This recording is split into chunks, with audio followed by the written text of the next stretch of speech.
If you're first starting in, let's say you've done the work, you have a bunch of good scripts, you've maybe won a couple awards. What's the next step? Is it better to get a manager first or an agent? I think a manager. A manager is the best person to start with. An uncredited, unknown writer Yeah. to go to an agent, like a middle level or bigger, in my opinion, personally, they're not going to have time to try to break a new writer. It's too difficult. Send you around and be like, who is this person? I've got 10 people who aren't working. They want to have a product that's like... They want you to find something and say, oh my God, Brad Pitt I found wants to do my movie. Oh my, please come in. Yeah. You know, so, but you're always doing your own work, always trying to find, even when you have reps, you're always networking. That's the most important thing, is networking. You understand? So, any questions? Hey, yeah. Is there an appropriate way to network? Sure. I got an email recently from someone that said, do you know a producer director who can help me with my script? That's not appropriate. You know, it's like, who are you and why you even send me this email? I'll help someone that I know and like the material, because I'm putting my own reputation out there too. Which is, like I say, with agents, you have to understand, when they send you to all of their people, they're putting their reputation on the line. You say, you sent me this crazy person, you know, what's going on? Or somebody, so when they're going to play that hand, they don't play it that many times. Like with our agent, after 3 times, he was done playing that. You know, how many times do we send these guys around when they're not selling? And, you know, but yeah, there is an appropriate way. Like an example, I mean, you would say, yeah, just be respectful and don't expect anything from anybody is the key. But have something, if you're going to ask, make sure that you have the goods to back it up. That's what I say. Because you're going to get one shot.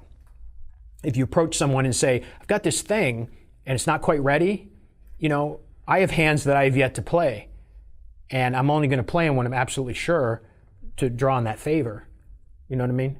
Yeah, I think I had a problem, like, how do you, like, from my situation, like, I've been writing for 4 years. Right. But during that time I've been writing, I've also been in the house for 4 years. So how do you put yourself out in the house? You mean not out networking? Right. Oh, you go to what I said, all these networking events and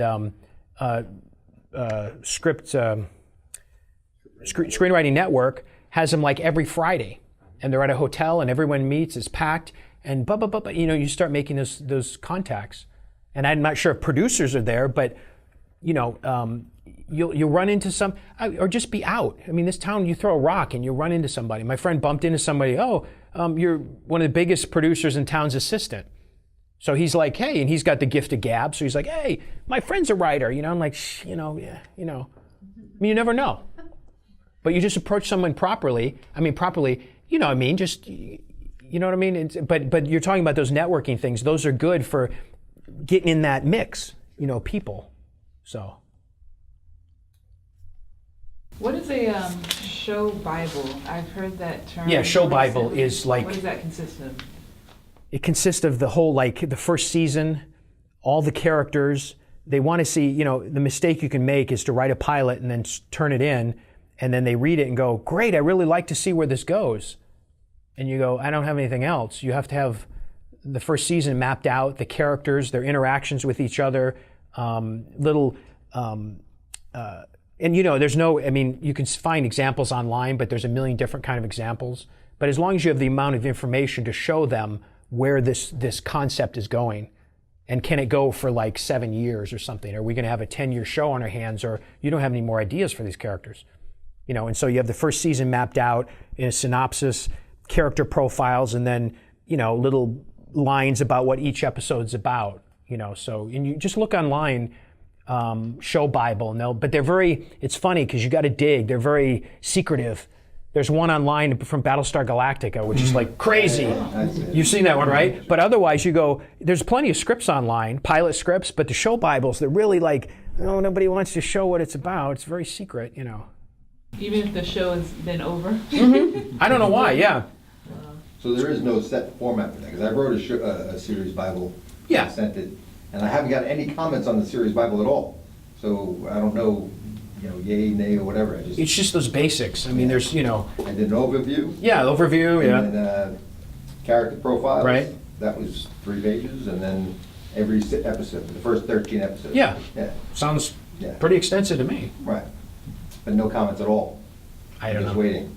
I'll hear next week. Actually, I heard Monday. I'm going to hear in the next 2 weeks. Again, waiting. See, that's you know, that's you know, there's long expanses of time. I want to hear tomorrow. Well, you'll hear in a month. You know. Yeah.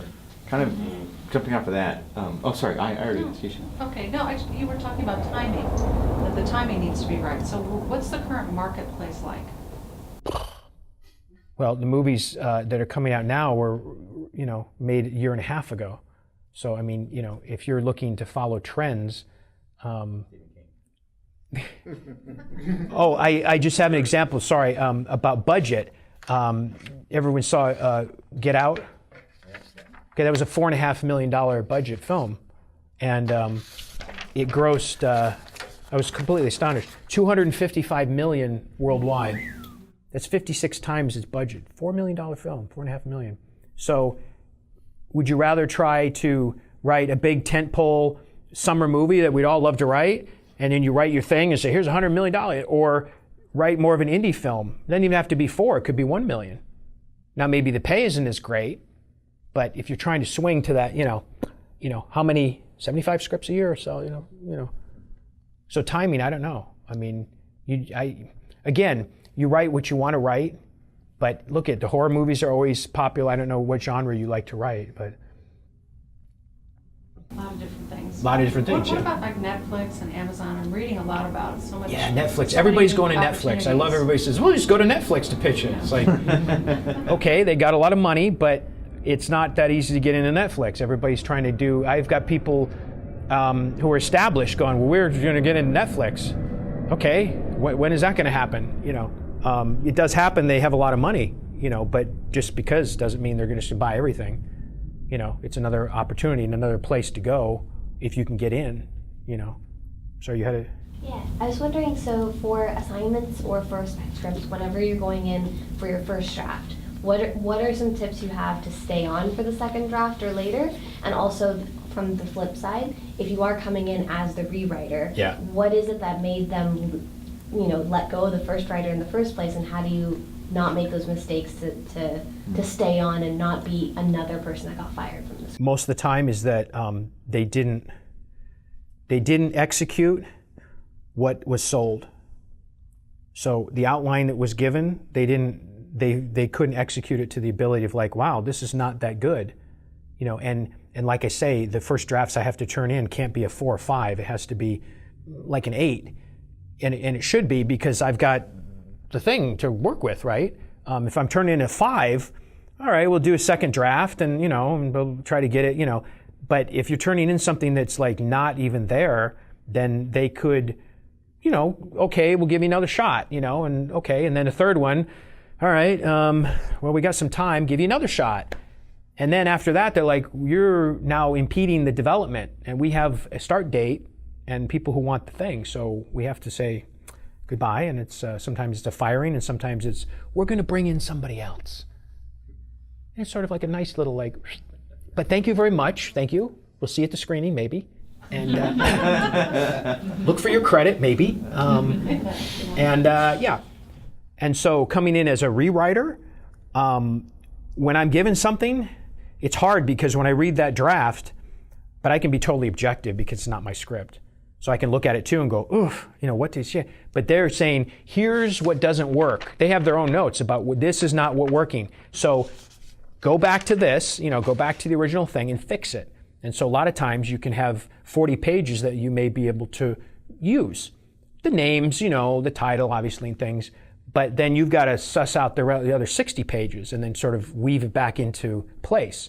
And other times it's like, you can't use any of this. I mean, there's nothing to salvage, which is the hardest because you're basically writing a brand new script. I mean, essentially.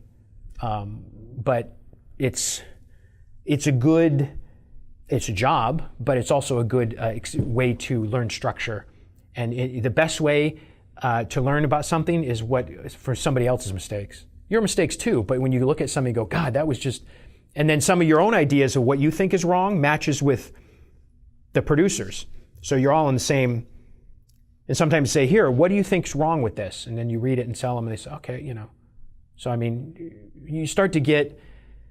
Now again, I've turned down stuff because I was just like, that's just too much stuff. You know what I mean? It's not. I'm going to pass. You know, but you don't want to pass too many times. Yeah. Can you talk about how to get rewriting jobs? Yeah, that's the $1 million question. It's happened from companies I've worked with before, so they could see that I could write anyway and turn out material, and then they would say, oh, we need this polished or this fixed. So you just have to have that one break, you know what I mean, that one chance for somebody, and you shine. You know what I mean? That's why I say about every opportunity you have to shine, because you never know when it's like, you're the one who did it. You saved the production. And then now we have what else we have in the fall? We got this other thing. And now you're working with these people on a regular basis is how you become a working writer. Have you been on the other side, the flip side of that coin, where you've been rewritten and gotten somebody, come in and actually saved your script and actually did, I was rewritten because I'd never worked with a producer, and I'm not defending myself, but he didn't think I could do the work in the timetable. And so they just said, we're going to have somebody else come in. And it wasn't a complete rewrite. It's sort of, and these are new notes that were coming in, which, you know what I mean? So, but yeah, it's happened. And then the job. Were you happy with the finished product? Oh, yeah. Yeah. Because it was made. I was ecstatic. Because that check they cashed right away, it was great.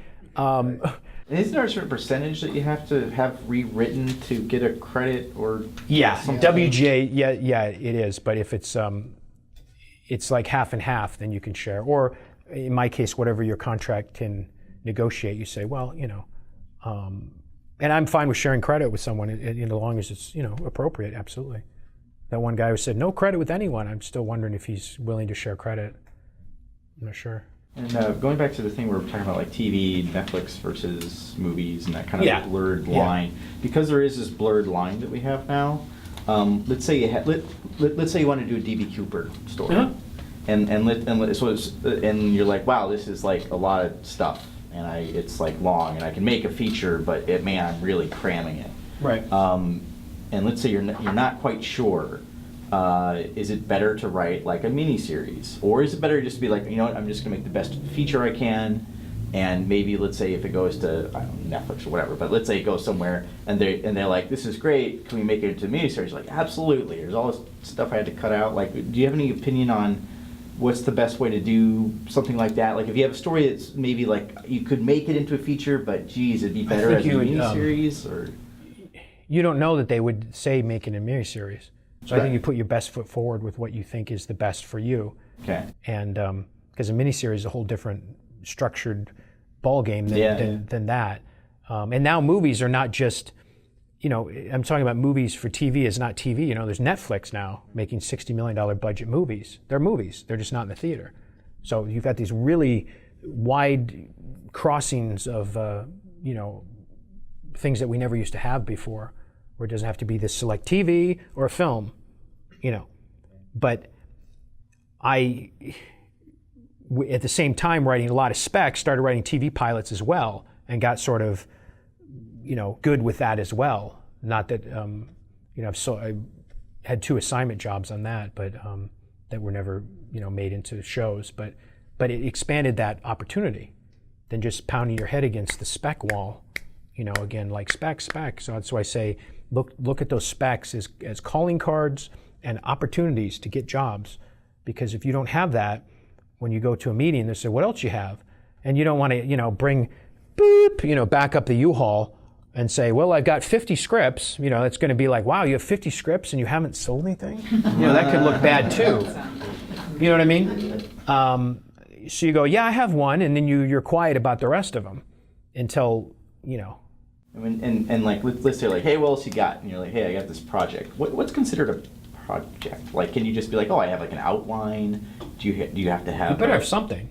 Because if they say, I want to see it, and you run home on the weekend and go, you know, I mean, you're like, don't be selling stuff you don't have. I mean, you can be. But that's my question. What's expected to be shown on a drop of a hat? Is it okay to just have like an outline? Or Yeah, you say I'm working on something, you know, better to have something to read. Yeah, that's I mean, what I don't know if yeah, they're going to yeah. sit down and read an outline and go, yeah, this is great, but you're going to be more impressive if you finished a script. An outline, it's boring. Right. So You read through and you're like, okay, what the hell's this? They You know, would now much rather have I can it. give this script to you to write the outline, or you, and everybody might have a different, you know, or I give it to Shane Black, you know, oh my gosh, you know.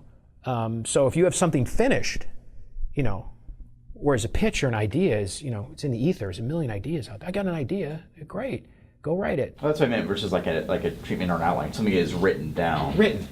I don't think they want to read an outline. It's not going to help them because they want to read a finished product that Yeah. you've already done. They can see clearly in their head. Yeah, and also beat to by show, beat. an outline's not going to show your ability as a writer or your voice, your talent. I mean, not to put an outline down, but it's not the same as the execution of a screenplay. That's the real bread and butter of like, wow, it's a great TV pilot. Oh, wow, this is really cool. You know, this is well written. So, you know, have that arsenal before, and that's why I say about the patience. So many writers are impatient because they want to get out there, they want to work, but you also have to be mature enough to pull back and go, not the time, grasshopper. You know, be very zen, but not good. And then finally, and there's going to be people you know might have something good happen and go, you know, but only play that hand when you're ready, when you totally feel, who knows even then, right? You're just going to go through all the different journeys and levels, but when you're confident, go for it. Because you can, you know, better to make mistakes on your own than have somebody else's mistakes. You know, live or die by your own choices, not somebody else telling you what to do and go, why did I do that? You know? When does patient become too patient though? Like how long, like, I'll just give you an Yeah. example. I got a handshake 3 years ago now. Yeah, that's a long time. Yeah, it's a long time. I've had a president of production go, we go in 6 weeks. 6 weeks, I can buy that car. I can, because he said it's the president of production. It's not some lackey. You know, doesn't cost anything. So after 3 years, what do you do to put pressure on them? Say, listen, either 3 years? I don't know. I'll tell you. Well, in Sunny Brook, I don't know if you know Sunny Brook. Yeah. Yeah. I mean, not personally, but yeah. So this is going back 20 years ago. Yeah. I'm in his office, and he had optioned my script for 2 years. He had it, and after 2 years, I said, Sonny, I said, listen, either we should have got up the pot. Right, Exact words. right. And he's like, he goes, you come in, he stood up from his desk, he walked over to the door, he goes, you see that name on the door? He goes, it says Sonny, it doesn't say Tommy. And he goes, I'll tell you when it's gonna be done. And I said, Sonny, that's it, I'm taking the rights back. And I It's took the old rights. school. Yeah, it's old. I'm taking the rights back. He wanted to put on the gloves. He was like, yeah, you look like you're ready to put on the gloves. I was like, Sonny. Anyway, so now I have it with this other guy for 3 years. And, you know, we're good friends. I've known this guy 20 years. But Yeah. after 3 years, I'm like down here when he's working on his own project. That's where, do you have a contract? And no free work either. Right. You know, make producers put skin in the game, as I always say, because it doesn't cost anybody to say, you know, interest is cheap and free. I'm really interested in your script. Have you had, oh yeah, you know, do a couple of changes, maybe change the ending. No. If you're really interested, you will put some money down and we'll have a nice contract. It will a piece of paper. It says what we're all understanding here. And it doesn't have to be $1 million. Options usually 10% of the purchase price, or if it's whatever it is, you can make it $500, whatever. But it's something that makes it real, because that's the business is all about that. Yeah. And so, as you know, you have experienced it as well. It just takes, you know, everybody's interested until suddenly they're not, and then they string and they're a little more. We got that fish, while they're doing other stuff, and you're like, you're burning up my time here, you know. That's where the attorney comes into play, and it shouldn't have to be any battles. It should be just professional. It's like professionals act professionally, but not everybody is that way. Right. So. What is your opinion on the Blacklist? Do you have any experience? I don't. I've heard good things about it. You know, we're submitting. Do you have know any you- success stories? I've read about a few. People? Yeah. But anybody else have, you know, the Blacklist? I went to networking events. Yeah. Just good. It's like where other people give ratings to your script or something? Is that how it works? I don't quite know. Yeah. It's Hollywood agents. It's like Oh, the yeah. agencies and the management Right. companies all have an agreement on. There's that part of it where they will decide what the best screenplays of the year are. Yeah. And sometimes it's super helpful because you'll see, specs by Right. amateurs, but you'll also see Quentin Tarantino's latest script just because he hasn't found the right production company Right. yet, stuff like that. And then there's another part of it that's a lot more about community. Yeah. And Which is more recent. yeah, that's a more Yeah. recent Yeah. development with the Blacklist. So and again, another tool in the arsenal, to try to find that break, But like I say, this is all about staying in the game, and that's every aspect of it. Not just you is your responsibility to write, but it's also your responsibility to, not blame others because you're not at a certain place or you see jealousy or blah blah blah. I mean, I've lost relationships because I've decided to do this. Personal relationships, and it's like really, take responsibility, but on all those aspects, like I said, know what's going on in the business, read, these are all things. It's not just sitting down and writing a script, it's all the bigger stuff. And it's hard to finally get to a place because we all have stuff going on in our lives. If writing's not your main gig, you got a lot of other things pulling and tugging at you that can just lead you, and then suddenly it's like 3 years later. Right. Not that you're not working hard at it, but I'm saying even when you are working hard at it, it's like, things start to veer off the pathway. So you have to stay focused, and when it does happen, when you're on the set, it's the most amazing thing. When actors are sitting there and saying your lines, you're just like, wow, this is so, I still get a kick out of it. Trust me, going to set is just still an amazing thing. How much, in your opinion, does it matter to have completed, let's say they had the option of time. It's like, I could try to write this great spec, but it's probably gonna be expensive, but it's gonna be awesome. Versus, hey, you know what? I got a buddy. He makes not the best movies, but he makes okay movies, and they're made. And I can maybe spend my time, developing something with him that he will, it'll have a really good chance of getting made, even though it'll be, like a, $200,000 movie or something. Sure. Let's say.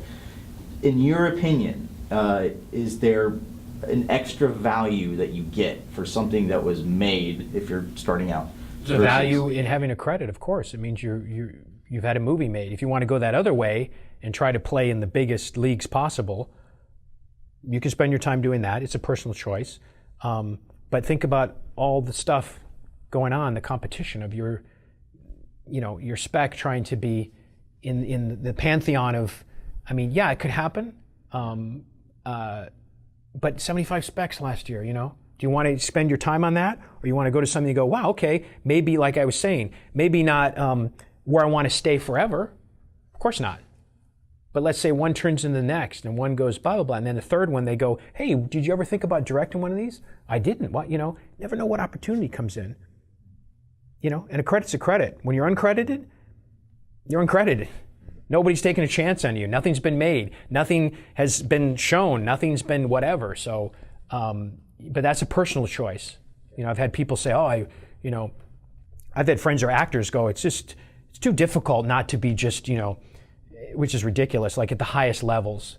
I said, you should be happy to be a character actor who works, entire life. Like, you're that guy, or you're that, yeah, you were in the thing, right? Or whatever. But to try to be the star, okay, good luck. That's a heavy burden to try to, it all depends on what you want to do. I'd get in, if you have an in at that company, I'd get in and work the hell out of it. If you have an in, that's hard enough to find an in where somebody goes, yeah, we're going to give you a shot. And you're not going to stay there forever. If you look at some people who are big now, they worked at Troma, there's all sorts of things that they worked on. They moved up because it was almost like they were paid to learn. You know what I'm saying? And racked up the experience which no one can take away from you. And then you have it over the person who has nothing. No credits, nothing. It holds out for that big payday or that big, well, I want to have the summer movie of the thing. So did I. Absolutely I did. And after 5, 6, 7 of those, writing this, okay, that one didn't sell, yeah, round robin, It's not that you don't give up. Of course not. But you find your way, and it's not always going to be the way or the place you think it is. And you have to see an opportunity when it comes up because they're hard to get. And so if you can get into a place and start working it, and there's some final thing about being a multi-hyphenate, out of film school, my thesis film was not great. It was fine. You know, I had friends who made amazing films that got them signed, you know. At least I didn't go into debt for 30 grand, you know, for my film. But I always loved the fact of being a writer because I could do it anywhere. And I could write 6 scripts a year. I can't direct 6 movies a year, you know, and it's a solitary thing. It's very, you know, you being writers, it's great. I love it. Absolutely love it. But after a certain point, you go, you know, I want to stretch out a little bit, you know, and say, you know, I'm tired of having people dictate stuff and say, and, you know, some bad ideas and this, I want to be more involved. And so you have to say, well, I want to be a producer. Well, how do you do that? You have to have a piece of material that say, no, I'm not giving this up. I have to be coming with it. Now, how many chances you get that? But on a lower level, absolutely. If you sell a big spec, I'm not going to produce it. But on that level, you do 3 or 4 of them, you can negotiate a deal and say, now this one I want to produce. And the next thing you know what I mean? You start to get in, then you start to have your own projects you think of because no one can take away your ability to write or create. So it's important to see, you know, and it may be the wrong choice. Who knows? You know what I mean? Yeah. But Nobody knows nothing. nothing. But basically, like having something made, having a credit is extremely valuable, even if it's a lower budget, smaller Absolutely. movie. Doesn't matter. 12 people saw it. Doesn't matter. In fact, the person who's probably going to give you a job ain't going to sit there and watch that movie. They're going to go, oh, I see you worked with blah, blah, blah. You know? And then it becomes about, now what do you have in front of me? That's impressive because you did, just like going to film school. No one ever said, wow, you went to UCLA Film School? No one ever said that in a meeting. But if it came up, they go, oh, you got into film school. It was 1 out of 7 chance. So that's impressive because we know you were serious and you worked your ass off and you went through it. So, you know, it shows certain things, you know. Got one more question. Yeah. You mentioned, well, having similar ideas is more often than not.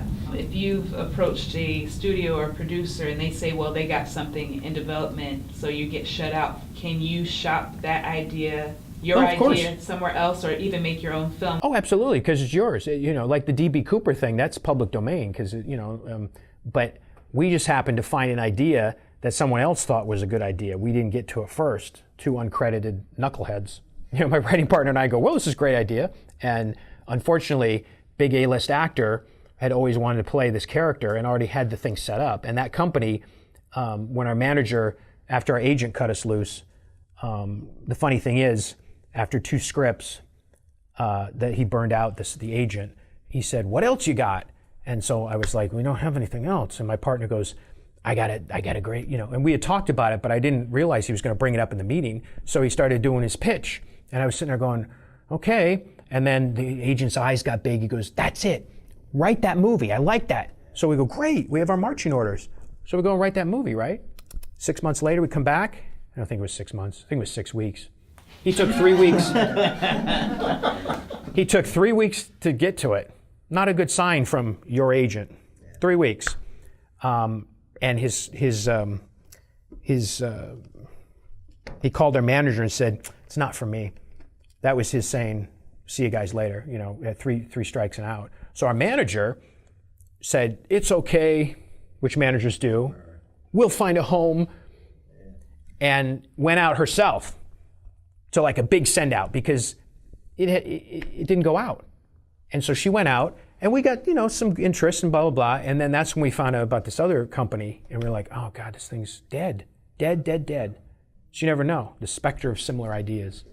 But I think it means that you're thinking in a good way, because if you're thinking of ideas that are selling, you're onto something. You know they make a D.B. Cooper latch now? Oh on the yeah, plane? oh yeah. You do that? Yeah. Yeah, when the plane is in motion, the wind blows it closed and closes Oh, the interesting, door. yeah. Yeah. So piracy didn't happen, so. You can last 2, yeah. Okay, how realistic is it for a writer to genre hop? I had a professor tell me that I didn't know myself and that I didn't have a voice because I was coming up with ideas in different genres. I said, here's a horror, here's a dramedy, here's a comedy, and he said, you're doing it the wrong way. Genre, yeah, no, you can come up with ideas in different genres, of course you can. I mean, you just have to find a genre that you dig, you know, that you like. so that you're proficient at it and good. If you don't like horror, don't write horror. You know what I mean? I mean, because it's going to be like, you know, and it may show through that you don't really, you know, if you love horror movies, write the hell out of them. I always say, find a genre you love and write the hell out of it. Now, you may write 3 or 4 scripts, your first few may be different genres because you're still, you know, figuring things out. Doesn't mean I have to commit to it, of course not. But when you're out there and, you know, if you give someone a comedy spec that opens a door and they make comedies, you're not going to go back to them with an action movie unless it's a comedy action movie, you know what I mean? So in that way, the first things that open doors are going to be like, we want more of the same. You know, the first thing you sell is probably going to be that kind of genre you work in. But it depends on the companies. I've worked in different genres. I've done, because the independent way, it doesn't sort of, you're working for different companies and different producers who go, we make this kind of movie, you know, we make this kind of movie, you know. I guess last question. I'm in a couple of handshake deals right now, and you said earlier that it's a good idea to kind of pressure them to pay. Yeah, because it can go on for 3 years. I mean, what, you know. Oh yeah, for 3 years and all that. Yeah, it's been like a few months with one and like not quite a year with the other. But it's tying you up. What's that? It's tying up your. You have no way to go, so you can't be peddling it to other people. So that's important. Absolutely. If they want to option it and tie it up, they have to pay, or we have to have an agreement that says for 6 months, go nuts. But then after 6 months, I get it back, or 3 months. It depends. But this stringing along thing, just because, is not good for you, because it ties up your material. You can't go somewhere else. My question was more about when you have the script and you have a pitch meeting, or you're talking with the producer. So the reason I ask is because I do a little bit of everything. I write and produce and direct and do all the things. So the lines are blurred for me. Right. So I don't want to step on other people's toes. Right. If I'm the writer or I'm just the producer. Right. I don't want to be like, oh yeah, and blah, blah, blah. So how important is it as a screenwriter, for example, to also be able to talk about the money side, right? Like, how are you going to make your money back? This is a $5 million script. How are you going to make at least $20 million off of it? They would probably be like, oh God, you must be more than a writer, you know. Do you need all that sort of information, or can you just go in with the story and not necessarily be as concerned about the money side? I never ask them how they're going to make their money back because I'm paid. You know what I mean? It's a whole different thing. So they don't ask you about like how, like marketing or no, any like no. Just here's your great idea. Yeah, no, those other things. That's only if you get into a producing aspect where you're a producer, writer, or something like that, where you have more say in it. Otherwise, you're just the scribe. You're not just but you know, you're the hired gun, or you're coming in and trying to pitch your thing. But when you start to get those other aspects, I would keep it just. You're writer. TV? If they're expecting, like for example, if it isn't a mini series, it's just an actual straight up series. Yeah. And they're expecting, you know, they're not going to buy it if you only have one season. So do they Well, that's where the show Bible comes into play. You're not going to write a whole season for free.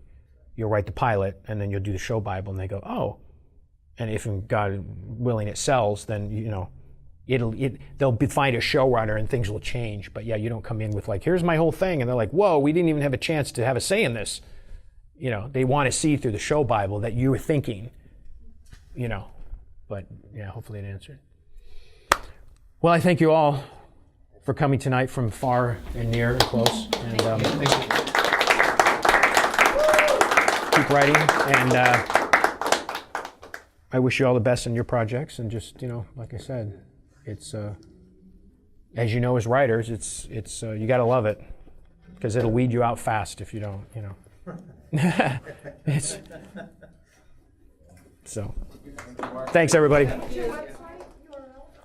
5o'clockblue.net is my website. It's just got, you know, everything about what's going on, and my screenplay consulting services that I also offer. And is there some ways, like a form to email you? Yeah, there's